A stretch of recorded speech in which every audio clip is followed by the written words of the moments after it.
this session. Dobre ma počuť? Okay, I can hear myself.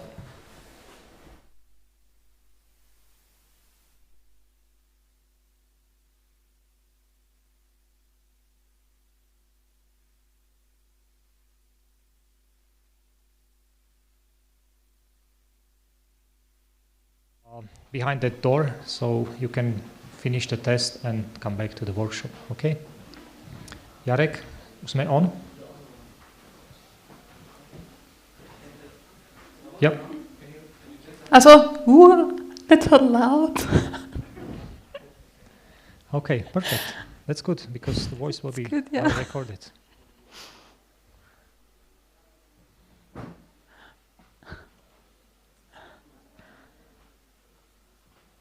It's like with the kids.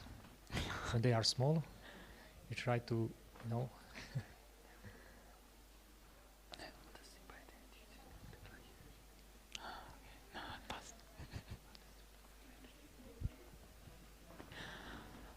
Okay, so we can we start, Jarek? Okay, welcome you all to the afternoon session, workshop session. We will have again two rooms, two places. One will be given on farming and gardening topic, and one will be about true education. And we would like to continue in this room. We will have a presenter, Nora Tunner, who is an educator in Austria, and as far as I know, she started new school, Adventist school setting. Another room will be run by Ingo Stucker. He's a farmer and consultant and agriculturist, and he will talk about soil and human health. So for those who are here, you already choose the room. And for those who are on the internet, you can just click and pick whatever workshop you would like to see and watch and listen. Okay, so it's an honor to welcome Nora Tunner. I will give you a word, and the floor is yours, and we are looking forward to your presentation. Thank you. So, shall we start with a word of prayer? Okay, let's bow our heads. Our Heavenly Father, thank you so much that you have brought us here together, on the internet maybe, or even here in Austria. Thank you for the sunshine and the birds that we can hear. You give us so much every day, and we can only say thank you, and thank you again. I want to invite you to be here now and guide us through this workshop. Help us understand what you want for our schools. Please help me to find the right words in English. And yeah, I'm looking forward to your blessing. Amen. Okay, so before I start, I'd like to say a few words about myself. So whenever I'm asked, what's your profession, I don't know what to say. I don't know if I want to pick I'm a farmer or if I want to say I'm a teacher, because I'm both. And both are very dear to my heart, both professions, so I really love them both. When I grew up on a farm. This is why I'm a farmer. First we had cows, then we had horses, and we always had a very big vegetable garden, so I grew up weeding. My mom made us weed a lot, and I'm thankful for that now. I wasn't that time, but now I am. What else did we have, or still have? We've got chickens and ducks, and we had we had dogs. We do have cats. So all the small animals that usually run around on a farm. It's quite a normal Austrian farm that we have. I've always loved the outdoors too. I'm a Pathfinder leader, and I love working with kids outdoors. As an Austrian girl, of course, I do love our mountains. I like hiking and rock climbing, and I do love bouldering, all the outdoorsy stuff. I like kayaking.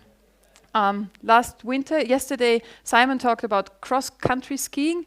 I rediscovered cross-country skiing last winter. It helped me through the winter blues. I have to admit that. I don't like winters that much. On our farm, we are more or less self-sustaining, so we grow our own food.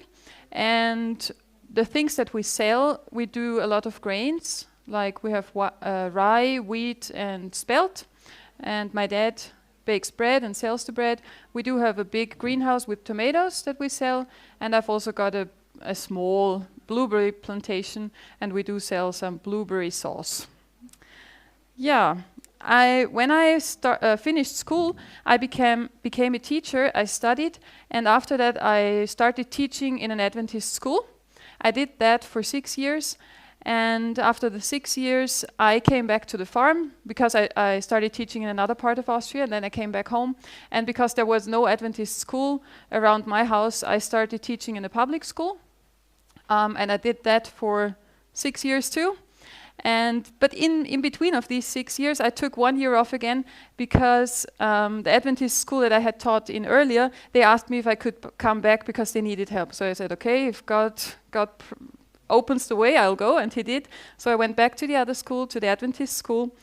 And it was around that time, I think, when I realized, okay, now I've seen both. I've seen the Adventist school and I've seen public schools.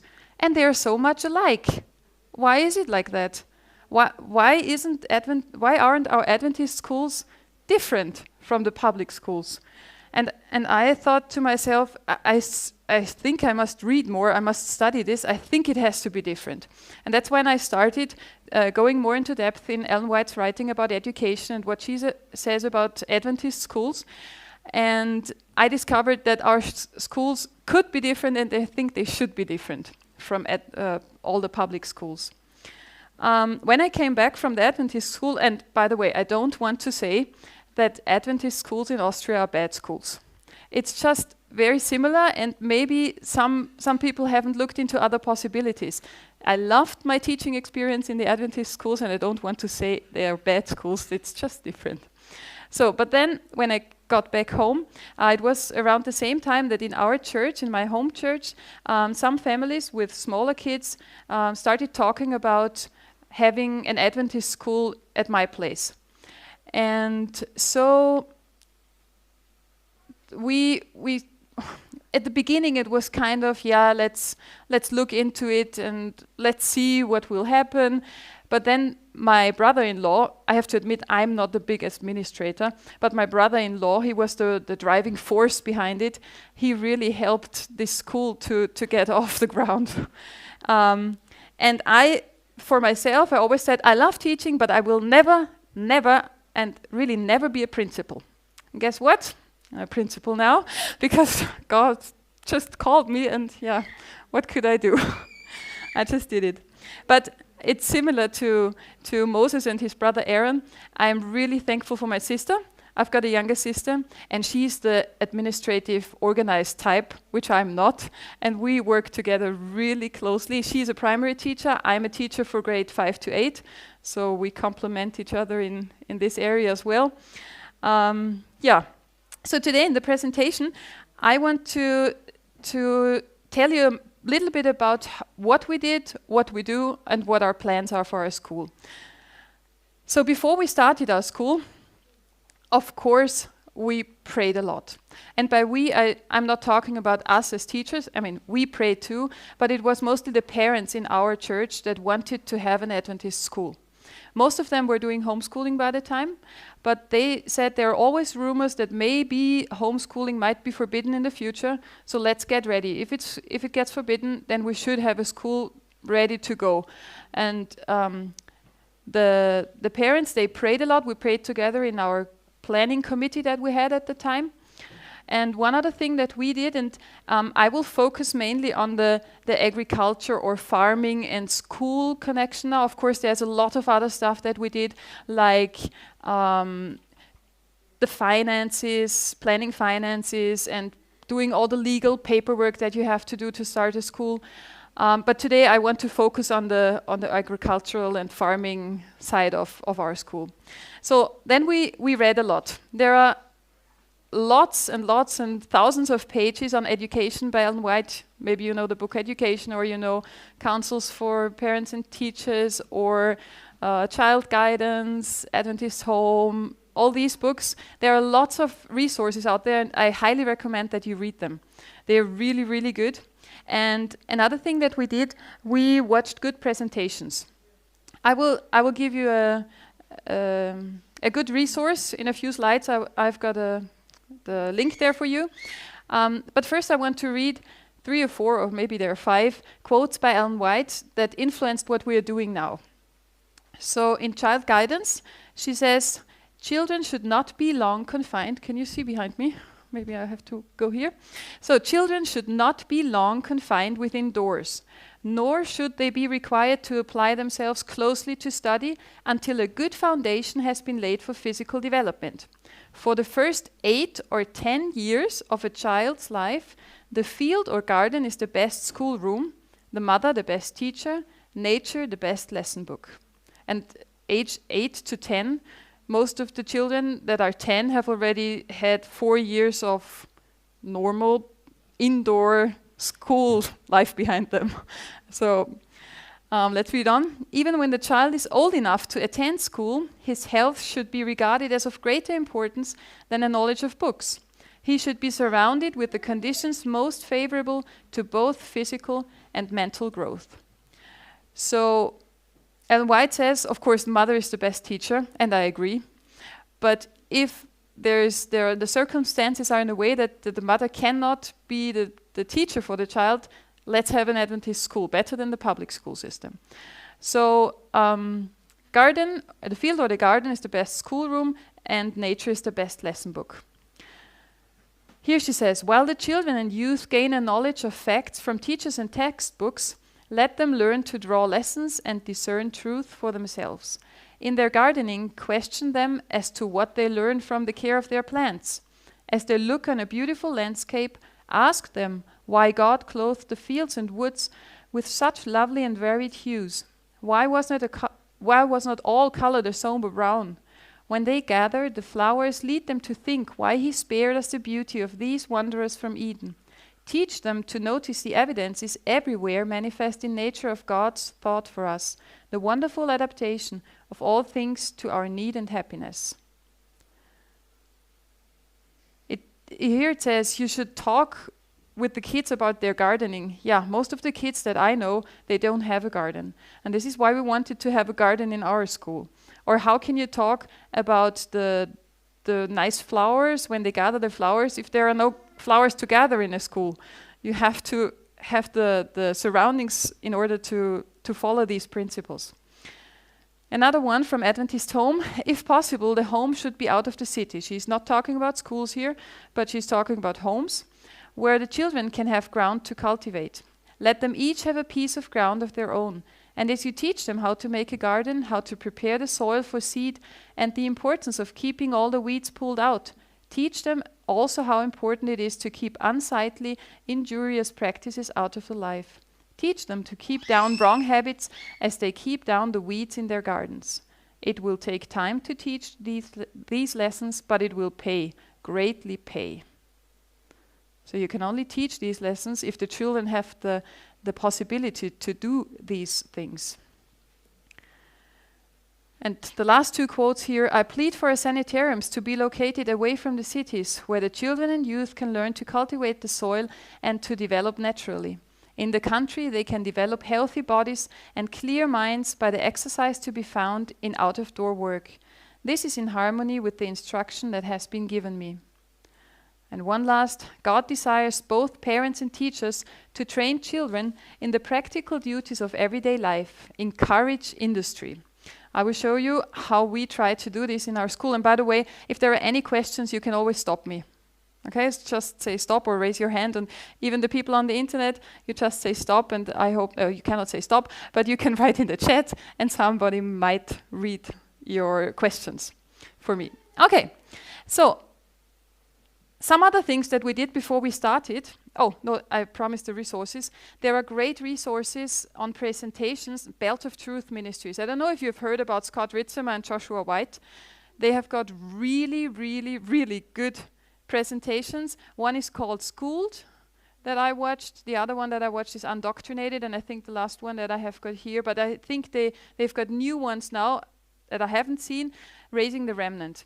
These are really good resources if you want to have a look at true education and what Ellen White writes about it, and they present it in a way that it's you get it in a nutshell. It takes a few hours to watch, but it's still, you don't have to read everything yourself. So Belt of Truth Ministries. Okay, but now let's go on. What else did we do before we started? Or what would I recommend if you wanted to start a school like that? Define your aim.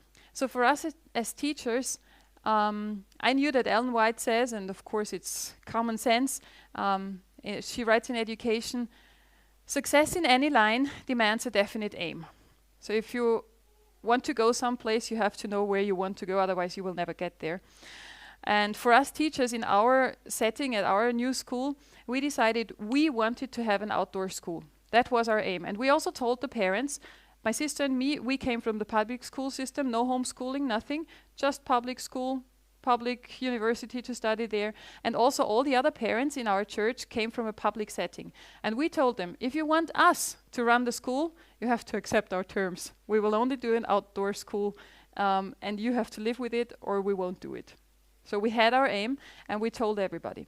The next thing is we visited other alternative schools. I'm not talking about Adventist schools, I'm talking about alternative schools in the meaning that there are lots of schools that have a different approach, like with Montessori schools. Do you know Montessori schools? Maybe, or other humanistic schools. We didn't want to do what they do, but what we wanted to see, what else is possible in Austria. It might be different in other countries in Europe, but I advise you, if you want to start a school, go and have a look what is possible. What do the others do? Even if you don't want to do what they do, but just have a look. We saw schools where the kids just did whatever they wanted the whole day. And it's approved. They can write their own school reports in Austria. And I had never heard about that before. So, okay, a lot is possible in Austria. I didn't know that. And one other thing that really helped us was the people that we got to know in these other schools, because they were very, very helpful. They gave us a lot of their stuff. We could change it in any way we wanted, but they wanted to help other alternative schools to get off the ground and to get started. So if you want to start a school, have a look at other schools that are alternative somehow. Okay, and then choose a curriculum. One thing that I learned during this process is that in Austria, we've got 4 different curricula that we could use. Nobody knows about that. I mean, the alternative people do, but no one, when I studied to become a teacher, no one told me that there was another curriculum than the one that all the public schools use. But there are actually 4, and I'm pretty sure, I know from Germany there are other options, but I'm not sure about the other countries of Europe, but I think there are other curricula that you could use. But these other alternative schools, they can tell you, and they also help you with the legal and paperwork and stuff. So visit other schools, learn from them. You don't have to do what they do, but just see what is possible. Okay, so for us, because we wanted to do more practical work in our school, gardening, we wanted to do more woodwork, building things with our hands. We wanted to have animals in our school. And if you take the public curriculum, it's very hard to do that, because it tells you have to have, let's say, 4 lessons of German each week, you have to have 4 lessons of maths, and you have to have 2 geography, 2 biology, and 2 history, and then the time is up and you don't have time for any other practical work. And this is one of the reasons why we didn't use the public curriculum. You've got a little space in there. If you take the public one, you can do a bit of that, but not that much, and this is why we chose another one. We took the one that gave us the most freedom and said the less of what we had to do following this curriculum. First I thought that I had to write an Adventist curriculum, and I have no idea how to do that. I still don't know how to do it. And I'm glad that I didn't have to, maybe in the future sometime. But for now, we're happy with the curriculum we have. If you want to know about these other curricula that are out there in Austria, you can come to me later. It's no problem. Okay, so this is how we started. And now I want to show you a few, or maybe more than a few pictures of what do we do in our school. So We have 2 days a week in nature. Because of the pandemic, it wasn't possible for the whole of the school year, but most of the school year we could do it. We have 2 days in nature. It's always Tuesday and Thursday. For the rest of the week, we are in our church building. It's in a small town, 10,000 inhabitants, I think. But it's not ideal, like not at all. We are in the basement of the church, and it's not that light. It's okay, so that we could get approved. And there's only a few pieces of lawn around the church, so no much greenery around. But 2 days a week, we don't care about the weather conditions. Tuesday and Thursday, we're outdoors. We call it our Naturtage, which is nature days. I would just say nature days. We have got 14 students at the moment in 7 different grades. So we've got one classroom with 14 kids, but they've all got their separate stuff to do because they're in so many different grades. And especially on the nature days, we usually do the projects with all nature age groups together in nature. So oftentimes you think that the older children might help the younger understand some, but I can assure you, very often it's the other way around. The small children, they know so much, and the big ones only get big eyes because they're, oh, this tiny boy, he knows so much. And they really learn from each other, but not only the young from the old, but also the other way around. What we also started now is giving the kids a lot of responsibility in our agriculture department. And we also hold them accountable for what they do in their project groups. I will tell you later when I show you the pictures what exactly we do there.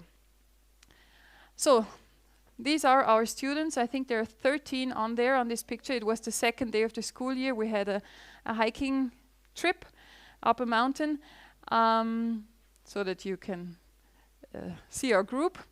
This is our school room on the nature days. So we've got a simple wagon. There is just one table in there and a bunk bed. They could use it for reading if they want to, but usually they are outdoors, so they don't care a lot about this wagon. So we just store our stuff there. We use the forest, so there's a meadow and a forest next to each other. The easy thing is that it's on my property, so I let the school use the property. The green thing that you can see in the back here is also a wagon because my mom, she ran our village kindergarten, and she also did forest days with the kindergarten, and she started this wagon thing here in the back. So we've got 2, we can use it. We talked with the kindergarten. Sometimes we get some visitors in the forest, like the chickens here, and the children love it. They really do. We don't only do agriculture on our nature days. Here you can see us doing an art project together. We all sit in and do. Here we did some baskets. Here you can see a 2nd grader and the 7th grader, and they all work together. It's really beautiful to see. The kids always find something to do, so we don't have a gym. Whenever we do sports, we do it outdoors. They run around naturally, so we don't really have to do anything. Here they found some hay to play with, and that's the sports lessons that we have, more or less. Sometimes you see the kids sitting somewhere and looking at something. I was wondering what these 2 were doing. They were trying to feed a grasshopper. I don't even know if they were successful, but they tried it nonetheless. We also had our arch enemies from the garden here, and we cared for mice. But this was before we had the garden. One other thing that they love, this is a very steep wall in the forest where they climb. And here they opened their own shop. They sold rocks and sticks and flowers, and as you can see, the currency was cones. So this guy was really rich here. Yeah, he's the richest. He's our one of the 2nd graders. What's really easy to teach outdoors is New Start. There's a little creek nearby, And here, one of our teachers is doing kniping with the kids, hydrotherapy. Yeah, they're doing it on their feet, but also on their hands. And you don't need a schoolroom for that. This is another New Start program. It's the exercise, and I'm glad there's no picture of me trying to do a push-up. But the kids were more successful than we were. Or flexibility. And this is all stuff that you can easily do outdoors. But some think, yeah, but for English or for geography, you need desks and you need chairs. Yes, you do sometimes, but not all the time.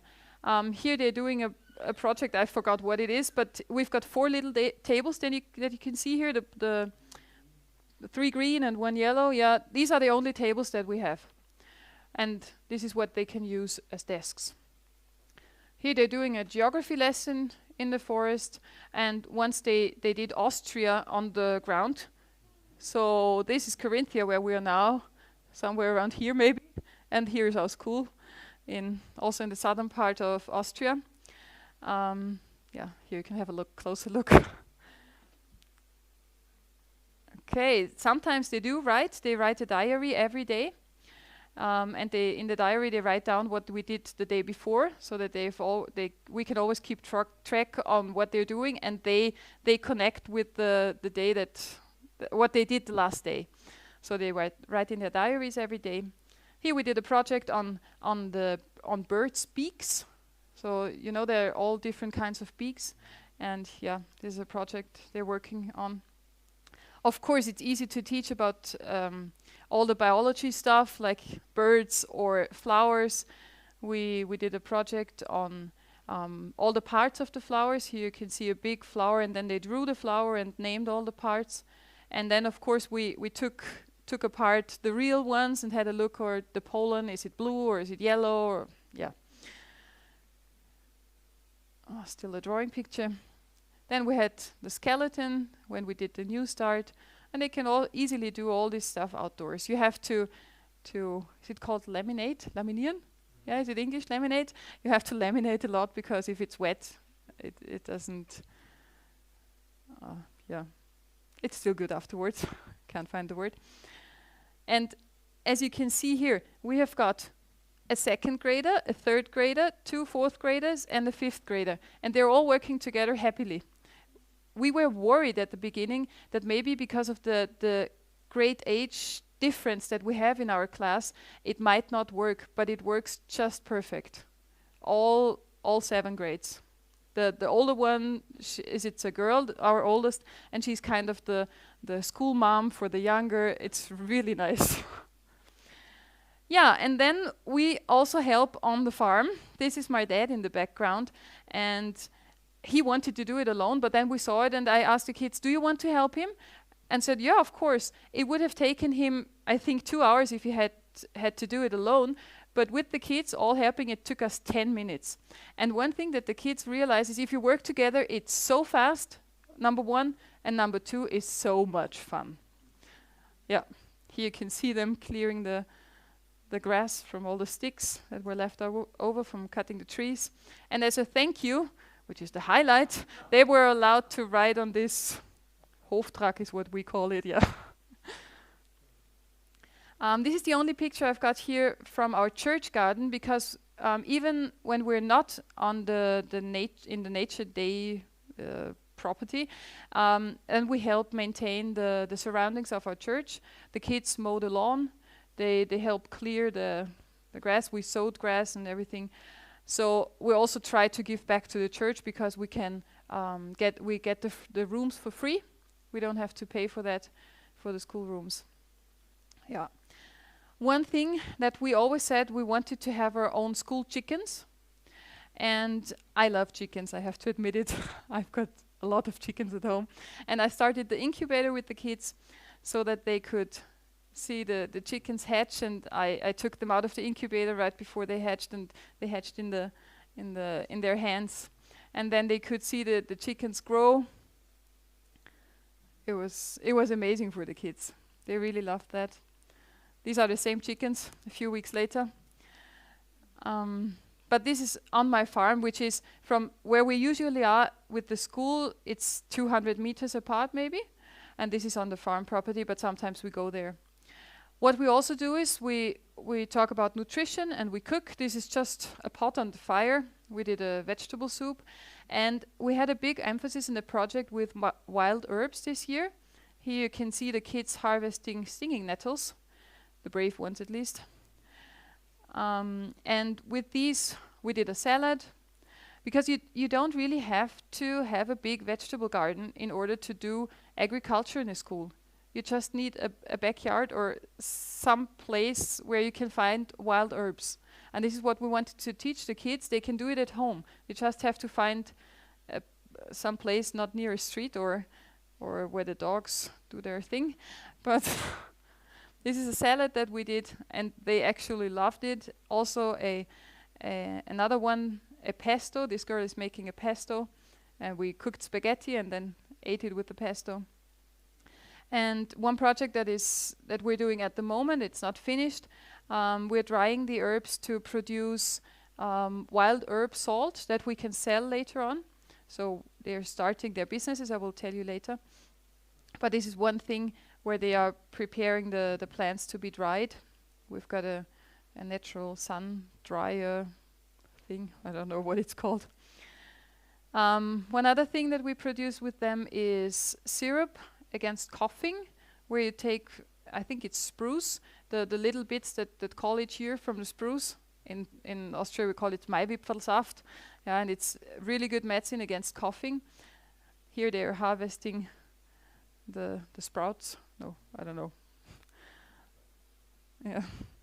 And then finally, this year it was really cold for a long time, and the ground was frozen for a long time, and we wanted to start with our garden earlier, but it wasn't possible.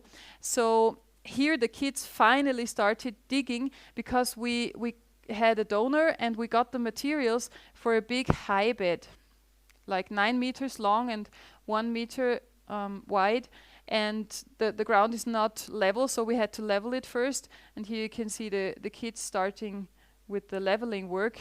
You can see the whole group working together. And when we did that, one of the kids suggested, why don't we sing? So we sang together lots of spirituals, the ones that we knew by heart. Yeah. For me, it's so amazing to see the kids loving to work. Most of the kids, when they say you have to work, I don't want to work. But when they all pitch in and all work together, they really like it. Yeah, so once we were done with that, especially the boys, here we're getting the material for the high bed, but then the boys started constructing. I did it with them, but honestly, I didn't have to do that much. I just had to tell them, okay, this is the plan. I think first we should do that, and then we should do that, and then they did it. I really didn't do a lot myself, just helped them. And here again, you can see a first grader. This one is the first grader and the fifth grader working together in very happily.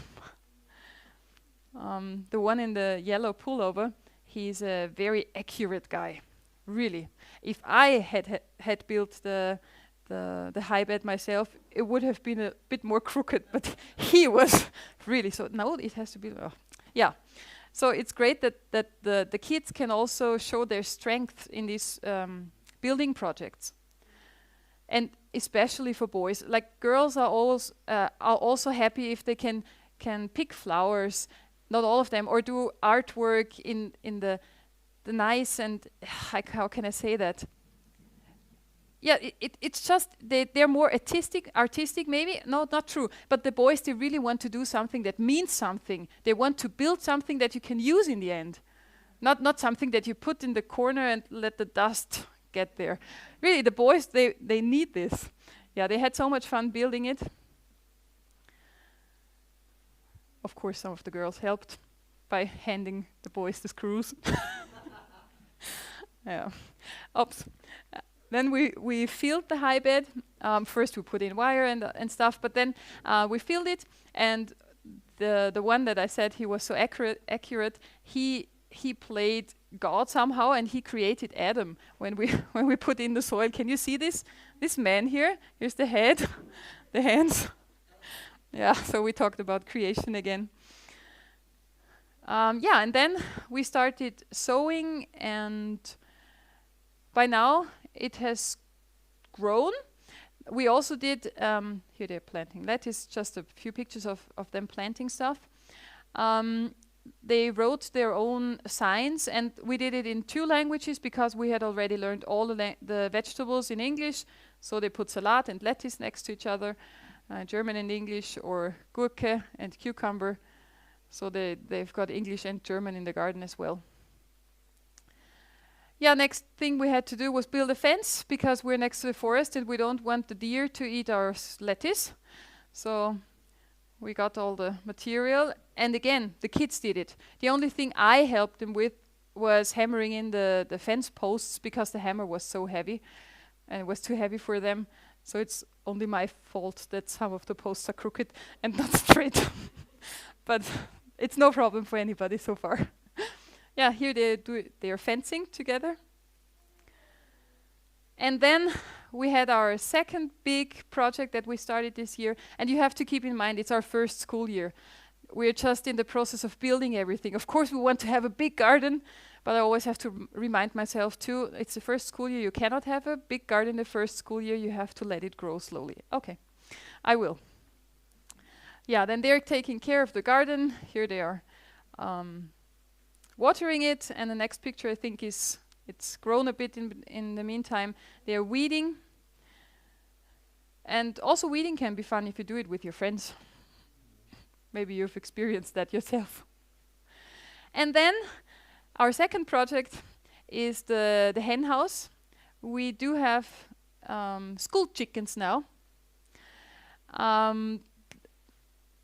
The hen house, it was more my brother-in-law and me that built that. We bought it, took it down there and rebuilt it at our school property. And here you can see the kids working on the hen house and in the garden. And this house here, this is my sister's place. So it's very handy that, or very practical that she lives next door and she can take care of the chickens whenever we're not at school. So they have to be fed and watered and everything. Okay, here the children preparing the hen house. And then we took a 10-minute walk to a lady that lives nearby. She sells chickens, and always 2 together could choose a chicken and name the chicken. And so we've got 7 chickens at the moment. And they are very, very proud chicken owners and also egg collectors. Here you can see the project leader for the chicken agriculture group or chicken farming group. We divided our kids in 2 groups. So we've got the gardening group and we've got the chicken group. And they take turns. It's not permanent, but they switch every other week. And they are responsible in their group to take care of the chickens or the garden, to do everything that has to do with it. And then he, from the one guy from the chicken group, he drew a logo for our egg boxes so that we can sell the eggs later on. So he's producing the logo here. They're cleaning the eggs. And then they put the logos on the egg boxes all together. This is now inside of our school wagon so that you have a look inside once. And yeah, he's presenting, very proudly presenting the chickens and the eggs. And then the kids sell their products. So they've already started selling eggs, and they've got, oh, here they went to our neighbor, asked if he wanted to buy 10 eggs. It's €3. He gave them €10, and they were very happy about it. It's too overpriced, I think, but yeah. Then as a thank you, they gave him some radishes. And then they have this book where they have to write down everything that they earn and everything that they spend in their group. So they learn a bit of the bookkeeping as well. And there are 2 guys, 2 of the boys responsible for each group and for the books. And at the beginning, they got a loan from me, and they have to pay me back. So they have to invest first, or get the loan, then invest, then earn something, and then pay it back. So some kind of business that they are leading there. Yeah, and just these are pictures from this week actually. They are harvesting radishes and also spinach. This is what they did. And for now, only the parents are our main customers for the vegetables, but we hope to expand. This is a picture from yesterday where they had the spinach and the radishes ready to sell, and they didn't only take it for the parents but also some radishes for the neighbors, and they gave it away to the neighbors just as a gift. Yeah, so this is what we do at the moment, how we try to do it now, and I will tell you shortly or briefly about what our plans are for the future. We want to move the school to the countryside. At the moment, it's kind of a compromise for all of us. 3 days in the building, 2 days outdoors. But we would love to have a school building on the property where the school is. The main problem at the moment is the funding, of course. So if you know anybody who wants to sponsor a school, we'd be happy. Yeah, but we would love to give the kids the opportunity to be in the garden every day, not 2 days a week, and then they are in the garden a lot, and then they have 3 days where they are just indoors. But to have it a bit more leveled out so that they have both every day. That's the reason why we want to move to the countryside. We're thinking of buying containers. Do you call them containers? Yeah, these shipping containers, and making a school out of that. Yeah, but we hope to do that in the near future. Then we want to go more into depth in gardening. This year, because it was cold so long, we just started and let's just do it. But none of the kids has got any idea about nutrients in the soil or anything like that. But we want to go more into depth in that, maybe in the winter time, next winter, when we've got time for that. We want to let the kids expand their businesses, like the chicken business and the garden business. Just yesterday, a girl came to me and said, can't we do an online shop for our vegetables? Oh yeah, sure we can, but we've got only a few radishes left. What do we want to sell there? Yeah, but they've got great ideas and they want to expand. They want to do more. And we want to give them the opportunity and find ways so that they can do that, find a market where they can sell their stuff. And maybe also go to farmers markets and sell it there, but first we have to get a bigger garden. We also want to use the products for missionary work. As Anita said in the plenary session today, a little Bible verse that you give away with your products can make a big difference. So this is something that we want to teach the kids. And also yesterday, when we had our morning devotion, we also talked about tithing, and they're learning the tithing process with the bookkeeping that they have. And for some, we don't only have Adventist kids, we've also got non-Adventist kids in our school. And this is completely new for them. What are you talking about? But we want to give them a hands-on example of how you can do it. So, and one plan that is maybe not for the near future, but for the longer away future, we want to reduce our school fees. School fees are really high in our case. And maybe if we've got a big garden, and this is the plan, we can sell more of the stuff, or maybe specialize in one product and get a market for that and reduce school fees. It's not so easy with the smaller kids. You don't want other people that see you think that you make you have child labor like going on in the garden. You have to be really careful. So we'll see what we can do, but these are our plans for the future, longer or maybe more distant future. Yeah. So this is what we do, what we're planning, and how we approached it. Do you have any questions? Yes. How do you deal with distractions of the kids in the garden? Because sometimes you see that if the children are outside, they're so distracted that they don't listen and they don't focus. So I just want to repeat the question. The question is, how do you deal with distractions outdoors, because they see so much around them, and can they really focus then? We've seen that it's not that big of a problem. If they're used to the outdoors, yeah, sometimes there are distractions. If something comes up that is not usual there, like if a frog is in the grass, of course you don't see a frog in the grass every day, then it's a distraction. But most of the things, they are so used to it because it's normal that things happen in nature, and they are not distracted by that. So it's not that big of a problem for us. Yeah. How do you structure those nature days? Like, do you give them a plan in the morning, or can they do whatever they see and want to do? Or Okay, so the question is, how do we structure the nature days? So we always start with the devotion and singing in the morning, and luckily enough, we have been able to sing for a longer time because of the pandemic. Singing was forbidden, but outdoors it was allowed, so we could sing, at least at the nature days. And then for the rest of the days, they've got their project work that they have to do, like caring for the chickens and the garden and doing what's necessary. They've always got time to play and do their sports, kind of. But sometimes we do something with them together, and sometimes we let them just choose their own games or stuff that they wanted to do. And then we get them together from time to time, and then, okay, so now it's input time. And then we talk about the skeleton, or we talk about flowers, and then again we let them run free, and then, okay, it's time to come together again. And sometimes these input times are 10 minutes or 15 minutes, and sometimes it's an hour. So it depends on the program that we want to do that day. Yeah. Yes? what do you do when you're inside? Okay. Yeah. A lot of fun. No.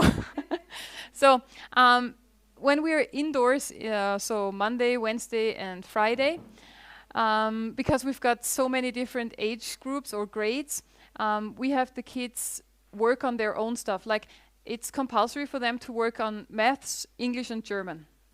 Or for the little ones, they don't have English, but they've got maths and German that they have to work on. They must work on it.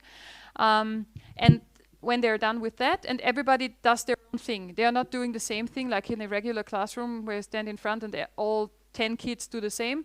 But I'm an English teacher, actually. So one student is in Unit 5, the other one is in Unit 10, and the next one is in Unit 7, and they're all doing their own stuff. So that's after morning devotion. We've got that time. We call it study time. And after that, we've got projects again. We do projects together. Like indoors, we can do a lot of, we did microscope course, and we also have English with the whole school together. What else do we have? We've got a good equipment in our practical department. It's called Athletics in our school, where they do woodwork and needlework and all that stuff. Yeah, so they do the compulsory stuff like maths, English, and German, and then it's projects again. And they can choose their own projects, or they do what we do.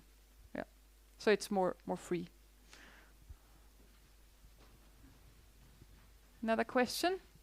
Two questions. What's the youngest age, and did you incorporate some of the methods from the other schools, the other alternative schools that you talked about? So about the age, the youngest is 6. So was 6. Now he's turned 7. We had one first grader last year, and he was 6 when he started. Yeah. So this is really, really young, I think. And poor children who have to sit the whole day if they're 6 years old. And things that we did from the alternative schools, yes, we incorporated some of the stuff. For instance, we have got, what is this called? Can somebody help me? Lernzielkatalog? Some... Huh? Lernzielkatalog. Study aim catalog, maybe. Yeah, so they've got these catalogs, the aims of what they have to learn for 3 years. So they don't have to learn, like the first grader and the second grader and the third graders. They have got 3 years to do all the things that they have to do in 2 years, but they've got 3 years time for that. So some of the structure we copied from alternative schools, and it helps, like the learning aims or goals that the kids have, and the catalog that we have. We got it from another school, for instance. Yeah. And also that the kids have something that they must do, and then they can choose in their field of interest what they are interested in. This is also something that we saw in other schools and that worked really well there. Yeah.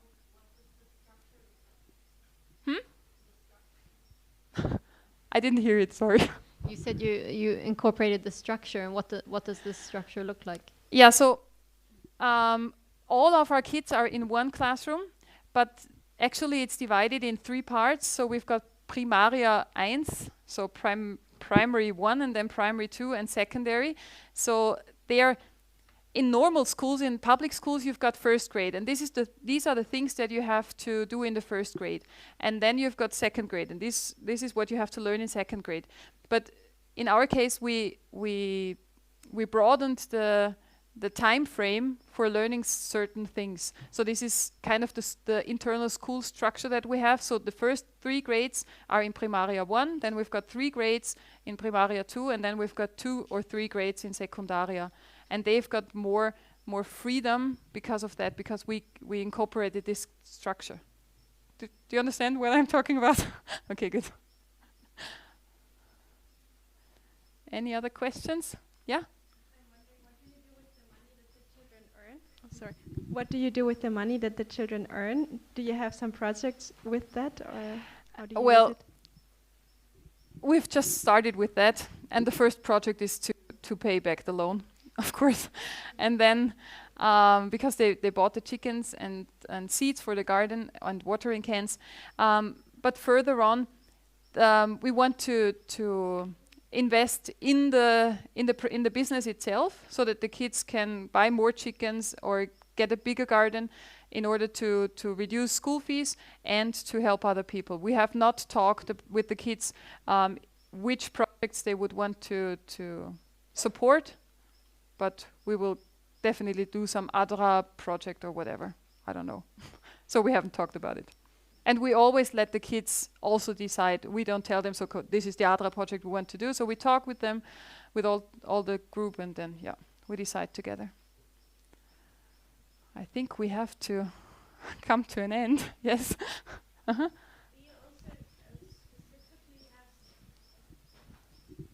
Do you also do something specifically with character building? Like, do you? Yes.